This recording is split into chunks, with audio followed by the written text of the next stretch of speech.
Welcome back to Newslink, Indiana. I'm Jake Dickman with Sports. Ball State Soccer opened up MAC play today against Bowling Green at the Briner Sports Complex. Despite a relatively even first half, things would swing the Falcons' way in the second. 2 goals after the break would be enough for Bowling Green to escape with a win by a final score of 2-0.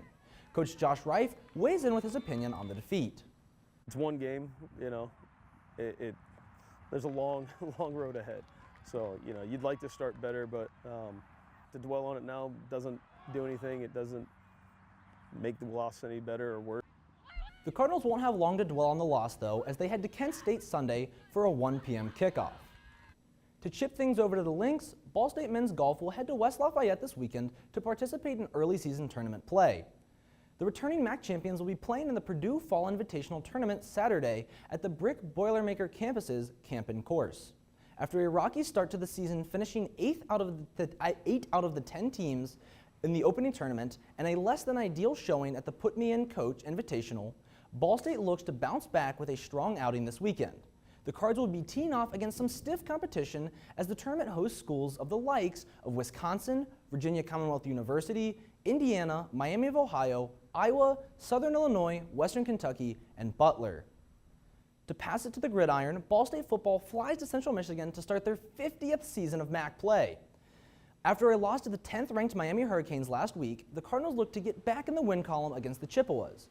If the squad defeats Central Michigan on Saturday, it will mark their first MAC opener win since 2019 when they beat the Northern Illinois Huskies, and it will extend their win streak against the Chippewas to 3 games. This game also sets the stage for head coach Mike New to complete game 150 as a player and head coach for the Cardinals with a win. After the Cardinals finish their visit to Michigan, they will fly to Harrisonburg, Virginia to take on James Madison before returning to MAC play the week after. Kickoff versus the Chippewas is set for 1 o'clock on Saturday. To pass things over to Gainbridge, the Indiana Fever have one final game to close out their regular season. The Fever will travel to the nation's capital to take on the Washington Mystics tonight.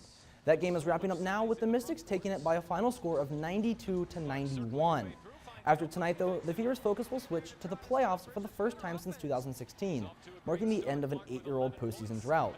Led by Kelsey Mitchell, Aaliyah Boston, and the ever-electric Caitlin Clark, Indiana will stand as the number 6 seed and will face either the Las Vegas Aces or the Connecticut Sun in round 1. Game 1 of the first round is set to take place this coming Sunday with the Fever on the road. Now, I don't know about you guys, but 8 years ago, I was 11 years old. Yeah. Feels a lot longer than 8 years, Good for the Fever in getting back to the playoffs, especially after a rough 1-8 start. Even losing this game, it's great to see the Fever kind of switch the season around.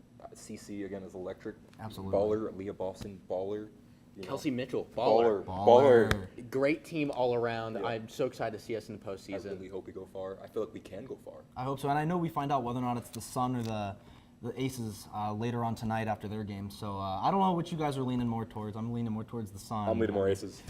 Aces? The Aces are a good team. Balling. MVP season. Asia Wilson is something else. She's something else. Balling. I hope we get the Sun because the Aces are a good team. But hey, the Fever are even better. I'm going to put it out there. It's going to be very great basketball being played. Absolutely. Thank you, Jake.